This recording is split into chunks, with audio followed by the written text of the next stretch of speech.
Sunday, the 30th of July 2006. 6 Bridgedown, Tarpley, Cheshire. Who are you? Tom Simcock. Is that your full name? It's full enough. What was on your birth certificate? Thomas Joseph Simcock. Who was your father? Frederick Simcock. And your mother? Ellen Winifred Gannon, married to Frederick Simcock. Right.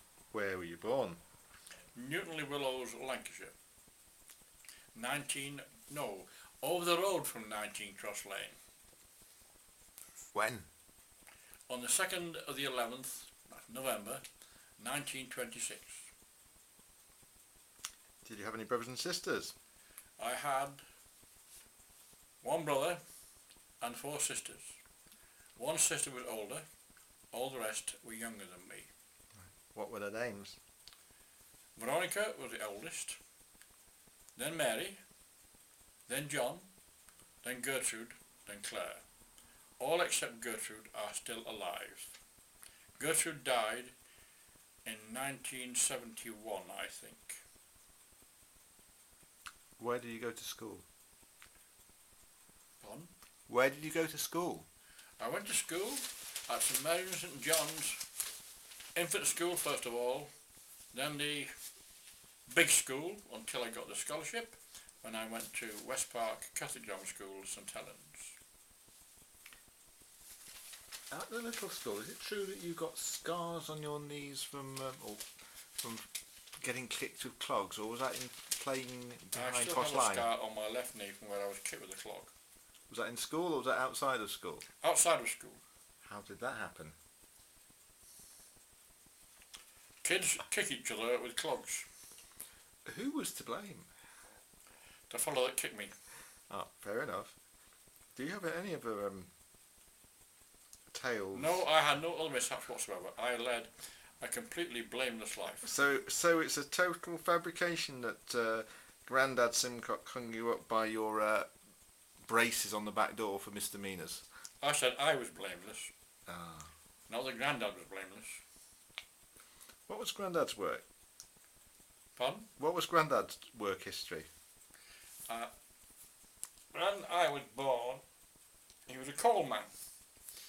He'd just been sacked in the general strike and bought a coal business.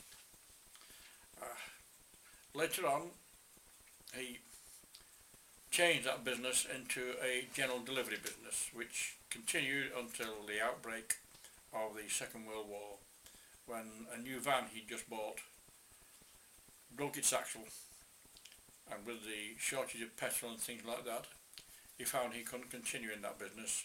Then he went to work at the RAF base at Burton Wood, later the American base at Burton Wood, until the end of hostilities.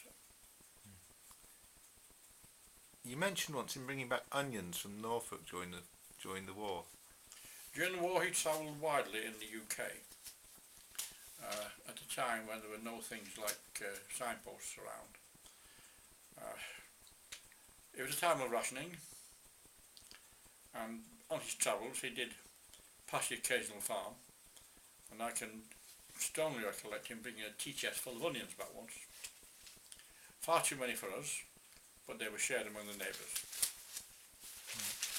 I always remember seeing lots of books at Granny and Grandad's house.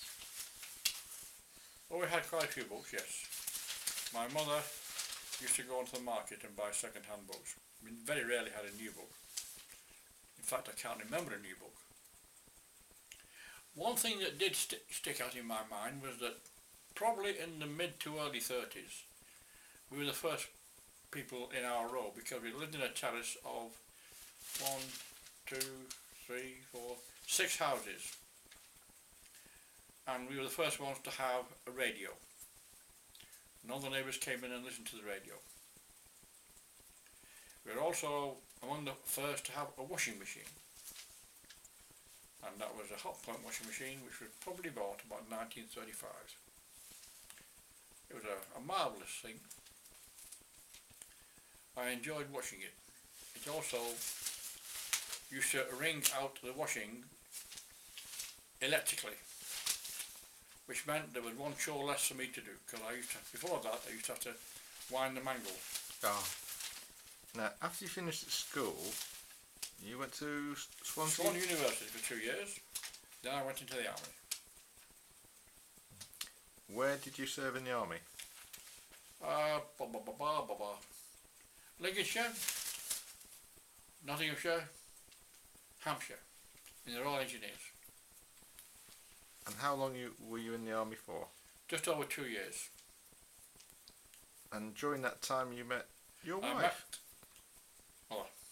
Ah. Where? She was working in Winchester, and I met her at the Catholic Club, which was run by some parishioners from St Peter's Church, wasn't he? Yeah. What year was that? God help me. 1946 or 45 or thereabouts. 60 years ago. And you got married in? No, not quite 60 years ago. 1950? No. 51? 51. No, she won. Will that do now? Oh no. What was your first job? After leaving, after leaving the army, really?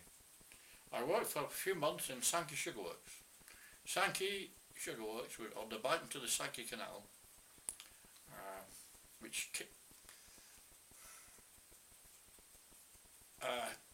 and was supplied with sugar by barges, effectively lighters, which came up the Mersey to Sankey Bridges, and then up the Sankey Canal to the Sankey Sugar Works. Lorry transport for things like that was unheard of in those days. And it was pure cane sugar, which came from different places around the world. South America, Mauritius, South Africa and Australia. The best was the Australian and South African sugar. The Mauritian one was nearly as good. They were almost as good as refined sugar. Very, very, very pale sugars. The South American sugar, or Caribbean sugar, was quite dark. I only worked there for about 3 or 4 months, and then I got a job in ICI. How long did you work for ICI?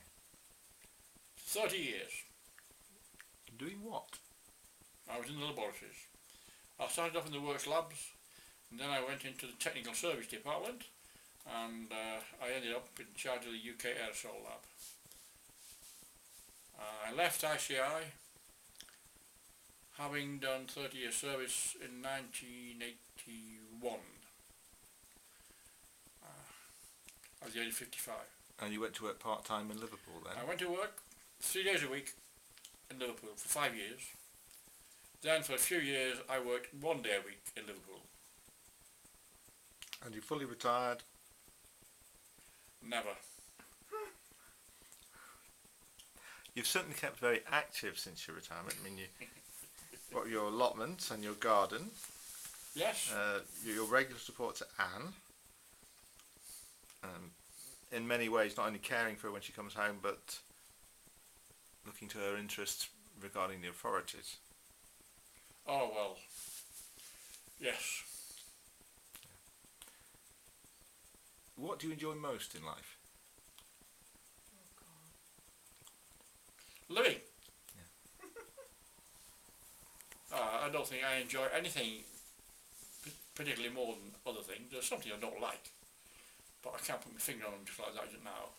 But I just want to be alive and kicking.